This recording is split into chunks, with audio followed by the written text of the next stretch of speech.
நான் சட்டத்தானி ரஷாட் அகமட், பொதுச் செயலாளர் சமூக நீதி கட்சி. இன்று நாங்கள் சமூக நீதி கட்சி மற்றும் சிவில் சமூக செயற்பாட்டாளர்கள் ஒன்றிணைந்து முஸ்லிம் சமூகத்தின் சார்பிலும் ஏனைய சமூகங்களையும் சார்ந்து தற்போது ஈஸ்டர் தாக்குதல் சூத்திரதாரிகளை கண்டறியும் நோக்கில் மேற்கொள்ளப்பட்டு வருகின்ற இந்த நீதித்துறையினுடைய செயற்பாடுகளுக்கு அது நியாயமான முறையில் முன்கொண்டு செல்லப்பட வேண்டும் என்ற அடிப்படையில் இந்த அமைதியான ஆர்ப்பாட்டத்தை ஏற்பாடு செய்திருக்கிறோம். எமக்கு எல்லோருக்கும் தெரியும், அலுத்கமத் கலவரத்தில் இருந்து ஆரம்பிக்கப்பட்ட இந்த செயற்பாட்டினுடைய இறுதி வடிவம்தான் ஈஸ்டர் தாக்குதல். அந்த வகையில் தொடர்ந்தேர்ச்சியாக திட்டமிடப்பட்ட இவ்வகையான தீவிரவாத நடவடிக்கைகளில் இறுதியில் பாதிக்கப்பட்ட சமூகம் எமது சகோதர கத்தோலிக்க வாழ் சமூகம்.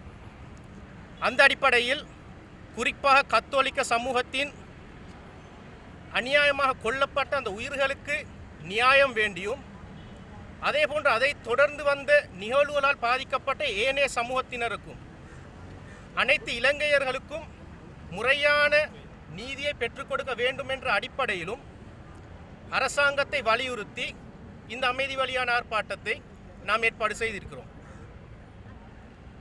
ஈஸ்டர் குண்டு தாக்குதலின் பின்னர்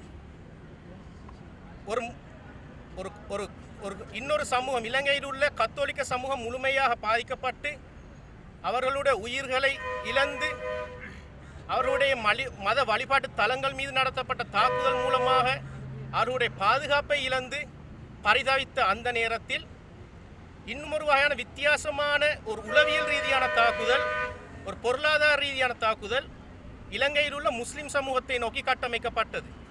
அது திட்டமிட்டு கட்டமைக்கப்பட்ட ஒரு விடயம். இலங்கையில் உள்ள ஒவ்வொரு முஸ்லிம் பிரஜையும் குறித்த அந்த ஈஸ்டர் தாக்குதல் சம்பந்தமான விடயத்தில் தான் குற்றவாளி என்று தனக்குத்தானே பரிதாபத்தை தேடக்கூடிய ஒரு நிலைமைக்கு அந்த ஈஸ்டர் தாக்குதல் அரங்கேற்றம் நடந்து முடிந்தது.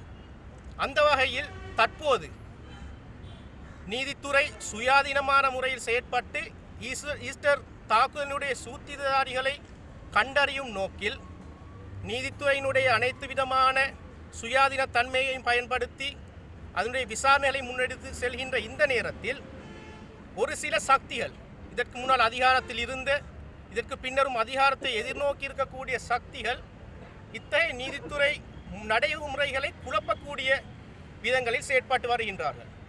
அண்மையில் கூட 3 அரசியல்வாதிகளுக்கு நீதிமன்றத்திலிருந்து அழைப்பாணை கிடைக்கப்பட்டுள்ளது. கண்டெம்ப்ட் ஆஃப் கோர்ட், அதாவது நீதிமன்ற அவமதிப்பு தொடர்பான விடயத்திற்கு, குறிப்பாக இந்த ஈஸ்டர் தாக்குதல் சம்பந்தமான நீதித்துறை விசாரணைகளை குழப்புகிறார்கள் என்ற நோக்கத்தில் எங்கள் எல்லோருக்கும் தெரியும், இந்த விசாரணை ஆரம்பிப்பதற்கு முன்னால் பல்வேறு காலங்களில் பல்வேறு முஸ்லிம் சமூகத்தை பிரதிநிதித்துவப்படுத்தக்கூடிய நபர்கள், குறிப்பாக சிரேஷ்ட சட்டத்தரணி ஹிஸ்புல்லா, அதே போன்று உதவி கல்வி அத்தியட்சரான தில்ஷான் முகமது எனக்கூடிய ஒரு சமூக செயற்பாட்டாளர், அதே போன்று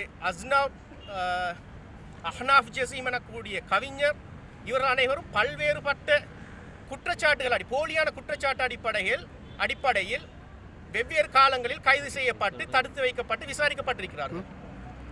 ஆனால் இறுதியில் நீதித்துறையினுடைய சுயாதீன தன்மையால் காலம் தாழ்த்தியனும் இவர்களை விடுவிக்கக்கூடிய நிலைமை ஏற்பட்டது. இதிலும் குறிப்பாக சிரேஷ்ட சட்டத்தன் ஹிஜாஸ் ஹிஸ்புல்லா இந்த ஈஸ்டர் தாக்குதலுடைய மகமொழுக்கர் சூத்திரதாரி என்ற அடிப்படை வரைக்கும் குற்றம் சாட்டப்பட்டு இறுதியில் அவர் பிணையில் விடுதலை செய்யப்பட்டார். இதற்கு மிக முக்கியமான காரணமாக இருந்தது, தற்பொழுது இந்த விடயத்தில் விசாரணைக்குட்படுத்தப்படுகின்ற அதிகாரியோடு 2014ஆம் ஆண்டு அலுத்கம கலவரம் நடைபெற்ற வேளையில் சட்டத்தரணி ஹிஜாஸ் ஹிஸ்புல்லா நேரடியாக மோதினார். இவ்வளவு அநியாயங்கள் மதத்தின் பெயரால் இனத்தின் பெயரால் நடந்து கொண்டிருக்கும் பொழுது குற்றவாளிகள் கண் முன்னால் சுற்றி திரிகின்ற பொழுது ஏன் அவர்களை கைது செய்ய முடியவில்லை, விசாரணைக்குட்படுத்த ஏன் முடியாது என்று கேள்வி எழுப்பக்கூடிய பிரதிபலனாகத்தான் குறித்த பழிவாங்கலை அவர் அனுபவித்தார். ஆக இந்த விடயங்கள் இத்தோடு நிறைவு கொண்டு வர வேண்டும்.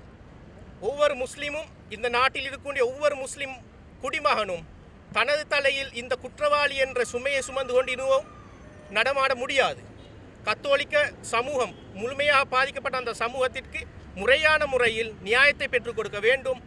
அதனை அரசாங்கம் உறுதிப்படுத்த வேண்டும். அது மட்டுமில்லாமல் மிக முக்கியமாக நீதித்துறை சுயாதீனத்தன்மையை பாதுகாப்பதற்காக நாம் எல்லாம் ஒன்றிணைய வேண்டும் என்ற கோரிக்கையை இந்த இடத்தில் நாம் முன்வைக்கிறோம்.